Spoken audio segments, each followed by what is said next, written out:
Good afternoon, everyone. Kuya Martin Panganiban. So this is the Filipino version of my Bible verse reflection. Philippians 4 verse 6 to 7. Don't worry about anything, instead pray about everything.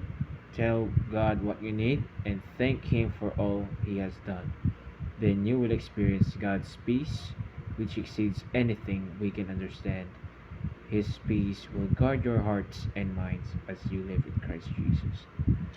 So, ibig sabihin guys, kapag nag-aalala ka o may pangangamba ka sa sarili mo, sa buhay, yun, wala nang iba, wala ka ibang gagawin kundi magdasal. Okay? Ipagdasal mo ang sitwasyon mo. Okay? Lumapit ka sa Diyos, makipag-usap ka sa Kanya. In what way? Through prayer. Okay? Makipag-usap ka sa Kanya, magdasal ka. Sa dasal mong yun, sasabihin mo kung ano kailangan mo. Siyempre, papasalamatan mo siya sa mga naibigay niyang blessings. Then, siyempre, hingi ka rin ng kapatawaran sa iyong mga kasalanan. Then, yun. Sasabihin mo yung mga gusto mong pagdasal. Yung mga tinataas mo sa Kanya. Sinusurrender mo sa Kanya. Ialay mo na sa Kanya ang mga bagay-bagay.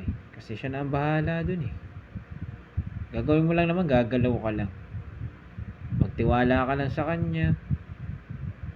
At ipagdasal mo yung bagay na gusto mo. Ipagdasal mo, ano bang gusto mo?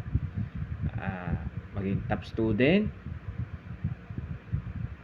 ma-promote sa trabaho, matanggap sa bagong trabaho, mapunta sa dream school mo,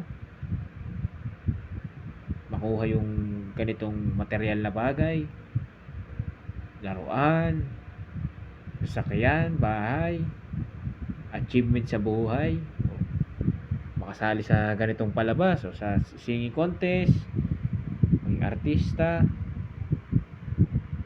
mapasali sa sikat na banda, maging musikero. Ipagdasal mo sa Panginoon. Dahil siya, kung may kailangan ka sa Kanya, ihahanda ka niya sa bagay na yun. Yung bagay na yun, naka-ready na yun para sa'yo. Pero ang challenge ni Lord sa atin is, handa ba tayo?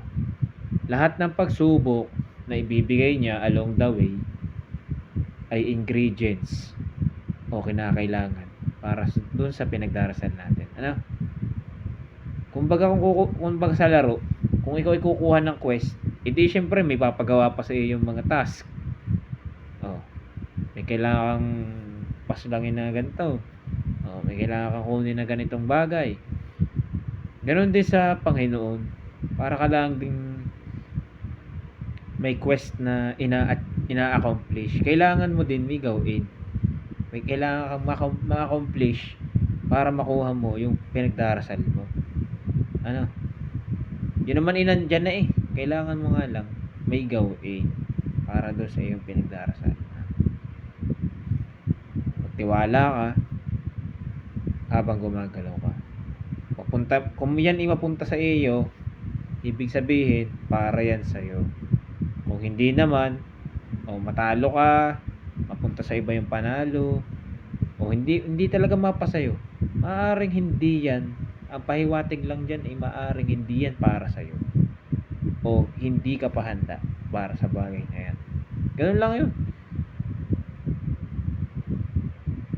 Tapos yun, yung kapanatagan na nandiyan ang Panginoon. Pagka may kapanatagan ka sa buhay kasi, na nagtitiwala ka sa Panginoon, magkakaroon ka ng kapayapaan sa buhay. Hindi ka magkakaroon ng mga pag-aalala. O pwedeng mamomroblema ka, pwedeng makakaranas ka ng kahinaan, mga temptation, makakagawa ka ng kasalanan. Pero kung ilagay na yung loob mo na safe ka, mapapalagay na yung loob mo na nasa maayos kang kalagayan. Yun.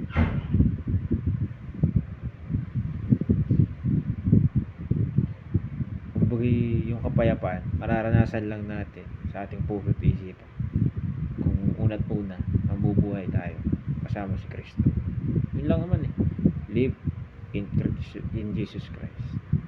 Mabuhay tayo para kay Yesu Cristo, kasama si Yesu Cristo.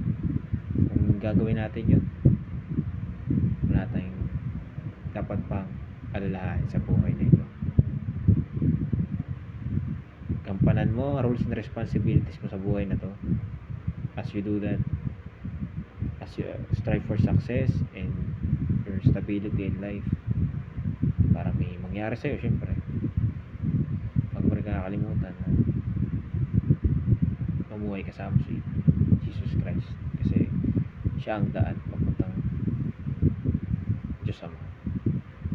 So yun lang, gamitin ang social media sa tamang paraan, mas kilalanin ng gusto sa Yesu Cristo, at ikayatin ang iba na bumalik